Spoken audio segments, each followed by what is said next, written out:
Hello guys, welcome to my channel. Ngayon po guys, meron po kami ditong iti-test. Actually dalawa po yung area po. Ano lang siya, magkalapit lang. So yung area na yan guys, dito. Tapos doon sa unahan may heart sa dati pero binabasag yung heart.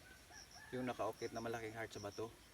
So before natin gamitin yung EKS guys, puntahan muna natin yung area kung saan may positive na nakadeposit sa ilalim ng lupa. Sige guys, puntahan natin.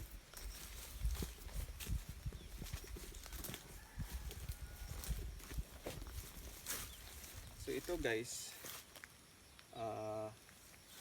itong area na to, sa pagkakaalam namin, mayroon siyang nakadeposit dito.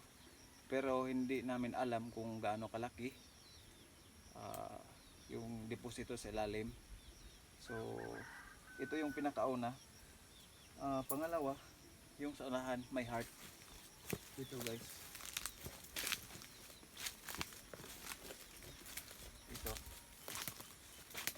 Ito yung heart na bato. So dati forma siya na heart, pero ngayon yung pinakadulo na lang niya, parang ganun. So for confirmation, i-check natin kung totoo ba na mayroong nakadeposit ito sa ilalim. So dito tayo muna guys. Okay. So gold tayo guys para dali. Sige. Diyan yung pinakauna, pinakamalaki, tapos dito pinakamaliit na deposit. So yun po guys, tumuturo siya sa heart. Dito tayo sa heart.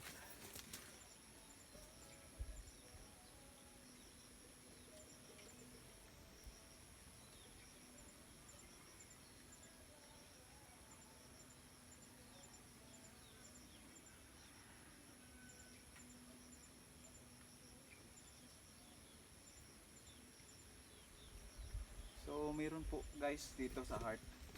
Diyan po ang pinakasinto. So, test natin ulit.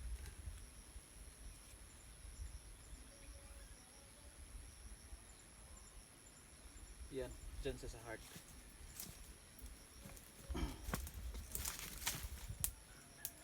Actually marami namang sign dito nakalagay, pero simbolo lang po na yun po ang sign nila na may nakadeposit sa ilalim o dyan nakadeposit.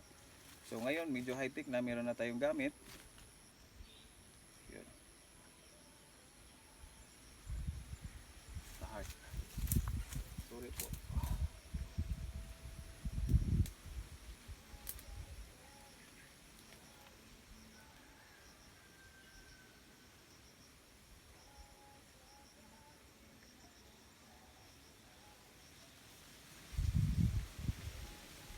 So confirm po dito. Actually mayroong malaking bato at dito nakalagay na matigas. So dyan pinakasentro. So dito tayo. Ito. Pagkaalam namin dalawang deposit daw dito.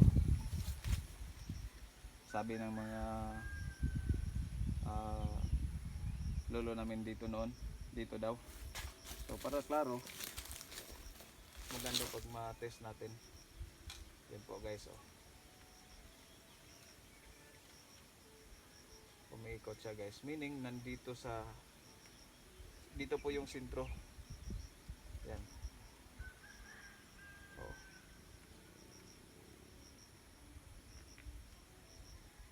Yeah. So balik tayo sa heart.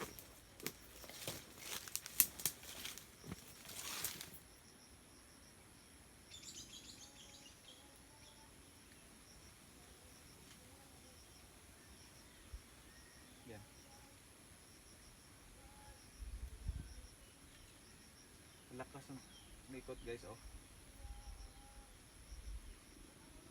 so confirm po, video po.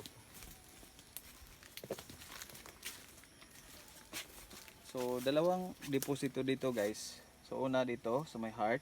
So ito yung pinaka-sign namin nakita. So yung iba dito hindi masyado, parang malabo kasi yung mga bato dito ano talaga, maraming butas. So mahirap basahin. So yun lang pa. Yun lang po, oh, heart, malaking heart. Tapos doon yung isang malaking deposit. So dalawang deposit dito po nakalagay. Yan. So sana makuha to o mahukay to kasi ano yan malaking deposito. So sayang pag hindi makuha.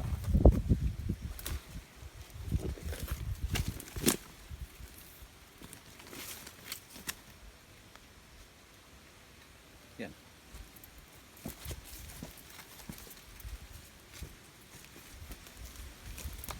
Tapos parang ano siya nakaano na, may mga bato sa gilid.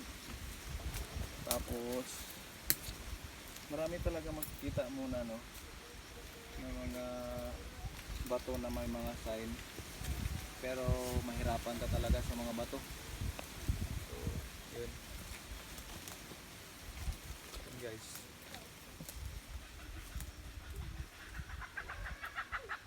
So pang-anim na to guys na na area na nakitest namin galing ang EKS metal detector. So abangan nyo po ako guys sa susunod na video kasi marami po tayong tutuklasin ng mga area na hindi pa na-test.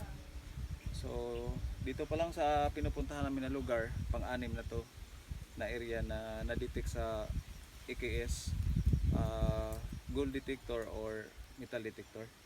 So yan po guys, dito siguro malaking deposito dito. Tapos ito medyo maliit lang kasi na-test namin to dati. Ano siya, 4x4, pero dito malaki siya, 6x6. So laki talaga. So kailangan ito may mga gamit na yung mga heavy equipment mas maganda. Pero pag lang digging, mahirapan ka kasi ang daming bato. Posible sa ilalim maraming bato. So, sige guys, kita-kits tayo sa sunod na video guys. Maraming salamat sa sa pag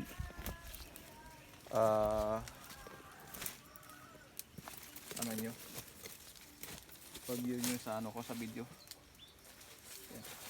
Uy.